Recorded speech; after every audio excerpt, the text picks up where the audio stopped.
आपने कन्हैयालाल भोजन भंडार का नाम सुना है? अरे सुना ही होगा, क्योंकि पुराने दिल्ली के हर घर में इनका नाम बहुत ही मशहूर है।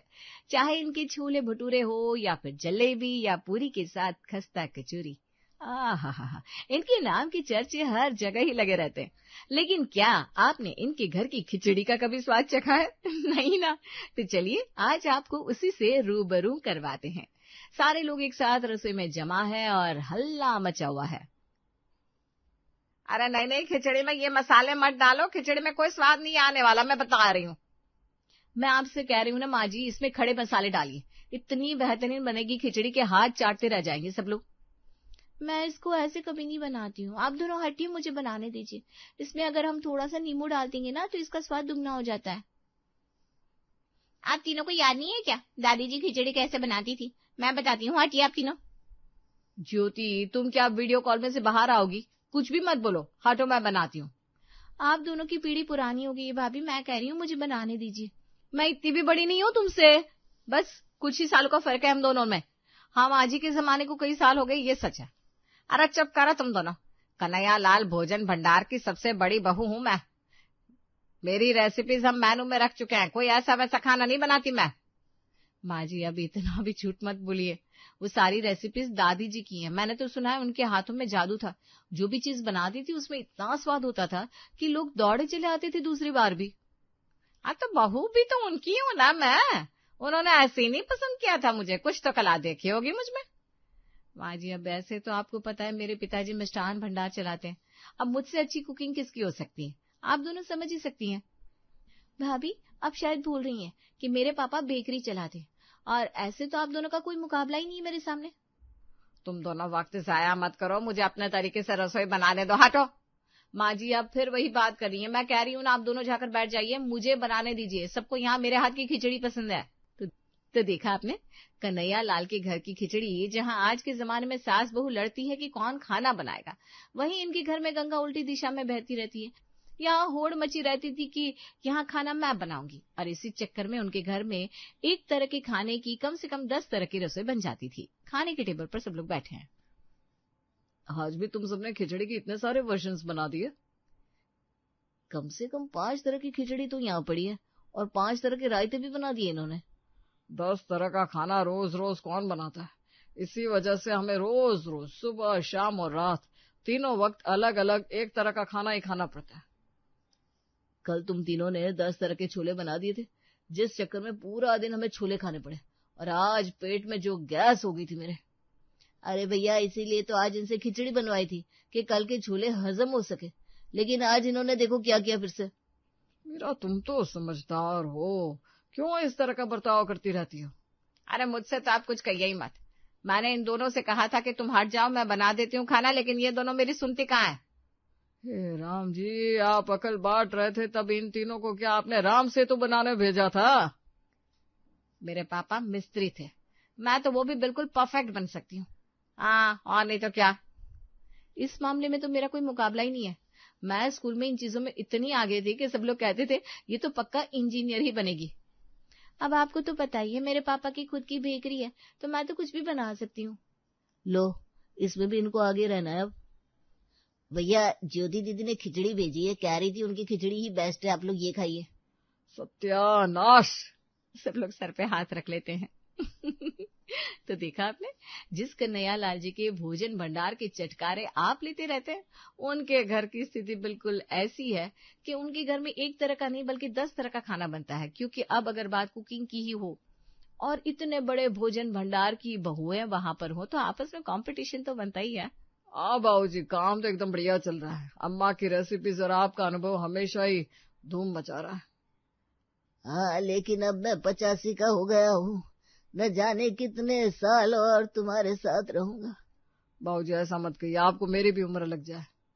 अब बेटा एक न एक दिन जाना सबको है, तुम चाहे कुछ भी कह लो, बस मुझे ये चिंता खाए जा रही है कि मेरे जाने के बाद इस घर का और कन्हैया लाल भोजन भंडार का क्या होगा। समय के साथ साथ सब कुछ बदल जाता है, लेकिन मैं चाहता हूँ कि ये हमारा नाम है जो सदा अमर रहे। तो आपने क्या सोचा है बाबूजी? अभी तक तो कुछ नहीं सोचा, लेकिन ये जिस तरह हमारे घर में 10 तरह का रोज रोज खाना बन रहा है, इसने मुझे चिंता में डाल दिया। कल को अगर मैं इस दुनिया से चला गया तो ये घर तो 10 टुकड़ों में बढ़ जाएगा, और शायद फिर कन्हैयालाल भोजन भंडार भी। बाबूजी, हमने इस घर की औरतों को समझाने की बहुत बार कोशिश की है, कई बार डांट से समझाया, कई बार प्यार से, लेकिन आप देख रहे हैं उनमें से कोई भी झुकने को तैयार नहीं है। बस यही बात तो मुझे खाए जा रही है मनोहर। ये तो जब तक मैं हूं तब तक मेरी आज्ञा में चल रही है। कल को मेरे जाने के बाद ये 10 तरह का खाना नहीं बल्कि 10 तरह की रसोई बनाने लग जाएंगे। बाबूजी, अब आप बात कर रहे हैं तो मुझे भी हमारे भविष्य की चिंता सता रही है। घर में बड़े बुजुर्गों का होना एक छत के समान होता है, और वही तो है जो आने वाले तूफान को भी भांप लेते हैं। कन्हैयालाल को भी कुछ ऐसा ही डर अब सताने लगा था कि आने वाले भविष्य में उनका ये भरा पूरा परिवार और खानदानी नाम कहीं 10 टुकड़ों में ना बट जाए। देखो, अब रोज रोज तुम दोनों की वजह से घर में इतना खाना बनने लगा है, इसलिए अब मैं साफ साफ कह रही हूँ, तुम दोनों मुझे काम करने दो। माँ जी, आपने कहीं सुना है क्या कि उल्टी गंगा बहती हो, कि सास ने बहुओं को हटाकर खुद रसोई संभाली हो? हाँ, तो इस बात पे तुम दोनों को खुद को लकी समझना चाहिए कि मैं खुद तुम दोनों से कह रही हूँ कि मुझे खाना बनाने दो। अच्छा, आपको खाना बनाने दे और हम दोनों अपनी स्पेशल रेसिपीज को छोड़ दे, आप ऐसा ही चाहती है ना? अरे तो तुम भी तो वही चाहती हो ना कि मैं खाना बनाना छोड़ दूं और बाबूजी को लगे कि सिर्फ तुम दोनों के हाथों में ही जादू है और वो भोजन भंडार के मेनू में तुम दोनों की रेसिपीज रख ले। अच्छा, अब आ गई असली बात सामने। आपको लालच है कि दादाजी दादी जी के बाद बहुओं की रेसिपीज को मेनू में रखने वाले हैं, और जैसे दादी जी का नाम हुआ उनकी स्पेशल रेसिपीज के साथ आप चाहती हैं कि आपका भी हो। माँ जी, हम तो आपको बड़ा ही भोला समझते हैं, लेकिन आप तो खिलाड़ी निकली। तो तुम दोनों भी तो यही सपना लेकर बैठी हो ना, तभी तो बाबूजी को मस्का लगाने का एक मौका नहीं छोड़ती हो कभी। मेरे हाथों में तो वो जादू है। मुझे लगता है दादाजी मेरी ही स्पेशल रेसिपी को अपने अगले मेनू में शामिल करने वाले हैं, और फिर दुनिया को पता चलेगा कि कन्हैयालाल भोजन भंडार की असली ताकत आखिर है क्या। आप दोनों शायद भूल रही हैं कि मेरे पापा की। अरे हाँ भाई हाँ, पता है, बेकरी है, 10 बार बता चुकी हो तुम। लेकिन बेकरी होने से कुछ नहीं होता, हाथों में कमाल होना चाहिए, तभी रेसिपी बनती है। अरे तुम तीनों चुप करो, तुम तीनों की आवाज बाबूजी के कमरे तक जा रही है। ये क्या लगा रखा है आप तीनों ने? मेनू की स्पेशल रेसिपीज, नाम, ये वो। अब ये ना कुछ ज्यादा ही हो रहा है। मुझे लग रहा है सच में अभी आप तीनों को यहीं रुक जाना चाहिए। अब अगर बात छिड़ी है तो इसको अंत तक ले जाना ही चाहिए। बाबूजी आप? बाबूजी, वो हम तीनों तो बस। मैं उस दिन मनोहर से भी कह रहा था, अब पता नहीं कब मुझे भगवान अपने पास बुला ले, लेकिन इससे पहले अगर कन्हैयालाल भोजन भंडार की अगली स्पेशल रेसिपी तय हो जाए तो इससे अच्छी बात क्या हो सकती है। दादाजी, आप सच में मेनू में इन तीनों की रेसिपी डालने की सोच रहे हैं? क्यों नहीं, ये इस घर की बहुएं हैं, आगे इन्हें ही हमारे नाम को, खानदान को आगे बढ़ाना है। इसलिए मैं खुद तुम तीनों को मौका देता हूँ कि तुम तीनों में से जिसकी भी रेसिपी सबसे अच्छी होगी, मैं उसकी रेसिपी को हमारे स्पेशल मेनू में उसके नाम से डालूंगा। बाबूजी, आप सच कह रहे हैं? तुम्हें लगता है बहू कि मैं इस मामले में किसी भी तरह का झूठा वादा कर सकता हूँ? दादाजी, मैं तो कब से इस मौके का इंतजार कर रही थी कि कब आप मेरे हाथों की स्पेशल रेसिपीज को चखेंगे और कब मेरा नाम मेनू में आएगा। हाँ दादाजी, आप तो जानते कि मेरे पापा की बेकरी है। मैं ऐसी खाने की चीजें बना सकती हूँ कि आप लोग खाकर ही हमारे परिवार का नाम नहीं भूल पाएंगे। बिल्कुल बहू, मैं भी यही चाहता हूँ कि हमारे खानदान का जो नाम तुम्हारी दादी ने बनाया है, तुम सब भी उस नाम को आगे ले जाओ, और मैं यही उम्मीद रखता हूँ कि ऐसा ही होगा। बाबूजी, आप बिल्कुल चिंता मत कीजिए, मैं ऐसी रेसिपीज बनाऊंगी और ऐसे मसालों के साथ बनाऊंगी कि आपको खुद पता चल जाएगा कि आखिर आपने किसे अपने घर की बहू बनाया है। तो फिर 2 दिन बाद आप तीनों को अपनी अपनी स्पेशल रेसिपीज बनानी है, और उसके बाद मैं खुद यह तय करूंगा किसकी रेसिपी को मेनू में सम्मान देना है। कन्हैयालाल के इस ऐलान के बाद घर में बिल्कुल सन्नाटा था, क्योंकि तीनों लग गई थी 2 दिन बाद होने वाली इस कंपटीशन की तैयारी में। लेकिन उस खामोशी के बीच जब ज्योति उस घर में आई तो उसके रोने और चीखने की आवाज से पूरा घर गूंज उठा। दादाजी, आपने ये बहुत गलत किया है मेरे साथ, बहुत गलत। जब से आई है तब से बस रोए जा रही है। कुछ बताएगी भी कि हुआ क्या है? धोखा हुआ है मेरे साथ, गलत हुआ है, पराया कर दिया मुझे, और क्या क्या बताओ? अरे कुछ मत बताओ, लेकिन साफ साफ बताओ, कुछ समझ में नहीं आ रहा। ज्योति, ये सब क्या है बेटा? दादाजी, आपने मेरे साथ ये अन्याय क्यों किया? क्या अन्याय हुआ है बताएगी जरा, गला ही फाड़ती रहेगी। इनकी तो फेवरेट हॉबी है, ये कैसे छोड़ सकती है। और आपकी फेवरेट हॉबी क्या है? बीच में टांग अड़ाना। ज्योति, हुआ क्या है वो बता पहले तू। आपने इन तीनों को मौका दिया, इतना बड़ा मौका, लेकिन मुझे इसमें शामिल तक नहीं किया। आपको पता है दादी जी मुझसे कितना प्यार करती थी, मैंने उनसे खाना बनाना सीखा है, आपने मुझे भोजन भंडार की प्रतियोगिता से कैसे निकाल दिया? बात तो तेरी सही है बेटा, आखिर तू भी इस घर की बेटी है, तुझे भी अपने आप को साबित करने का मौका मिलना चाहिए। लेकिन ज्योति दीदी की तो शादी हो गई है दादाजी, अब उन्हें क्यों मौका मिलना चाहिए? हाँ, तो तुम्हारी भी तो शादी हो गई है, फिर तुम क्यों कहती रहती हो मेरे पापा की बेकरी का बिजनेस है, मेरे पापा की बेकरी का बिजनेस है? बताओ। ज्योति इस घर का खून है, इसलिए तुम तीनों के साथ उसे भी मौका मिलेगा। कल ज्योति भी अपनी स्पेशल रेसिपीज के साथ इस प्रतियोगिता में भाग लेगी। लो, अब एक और आ गई। क्या अब तुम दोनों को डर लग रहा है कि कहीं हम माँ बेटी तुम दोनों को हरा ना दे? डर? वो क्या होता है सासू माँ, वो भी आप दोनों से।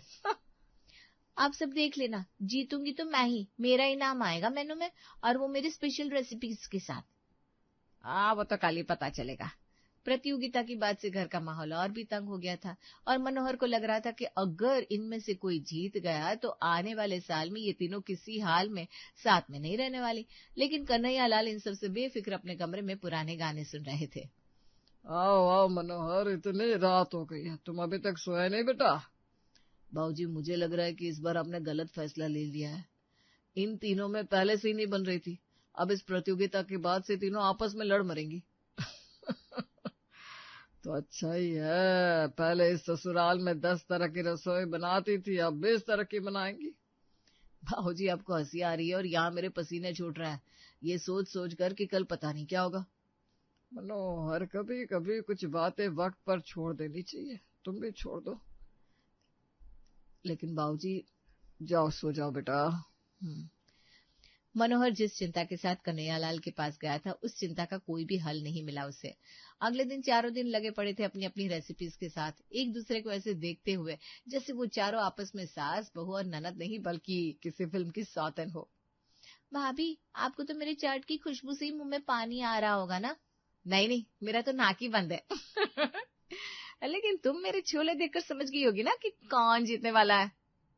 आपकी छोले को देख भी कौन रहा है, मेरे खस्तापुर के आगे आप सब फीके लग रहे हैं। वैसे तो मुझे आप सबके लिए बुरा लग रहा है, क्योंकि तुम सबने इतनी मेहनत की है, लेकिन सिर्फ राजमा चावल ही इतने खुशबूदार, सुंदर और मसालेदार लग रहे हैं कि इसमें कोई शक ही नहीं कि मैं जीतूंगी।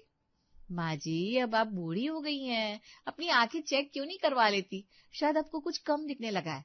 मेरे छोले भटूरे को देखने के बाद दादाजी और कुछ खाएंगे ही नहीं। अब तुम लोग पहले यही कर लो। नहीं कर लो, झगड़ लो पहले। दादाजी आइए, आप स्पेशल डिश चखिए सबकी, आइए। कन्हैयालाल एक ही करके सबकी स्पेशल डिश को चखता है, लेकिन अभी तक उन्होंने कुछ कहा नहीं था। सबको ये इंतजार था कि आखिर किसकी डिश मेनू में रहने वाली है। दादाजी, आपने कुछ बताया नहीं। हाँ दादाजी, आप बता देते तो मैं अपना फोटो भी दे देती आपको, मेनू में मेरे नाम के साथ डाल दीजिएगा। मेनू में फोटो नहीं डलता, क्या बात कर रही हो? स्नैपचैट है या कोई मेनू? नायरा बेटा, फोटो भी डलेगा और डिश भी।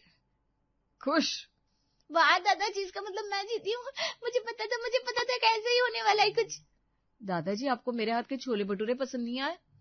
अरे सिमरन बहू, वो तो इतने स्वाद थे कि अभी तक मेरे मुंह से स्वाद नहीं जा रहा। और मीरा बहू के राजमा चावल, हाँ, वो तो किसी 5 स्टार होटल को टक्कर मार सकते। और ज्योति बेटा, तेरी आलू पूरी ने तो तेरी दादी की याद दिला दी सच में। फिर बाबूजी, आपने नायरा को क्यों चुना?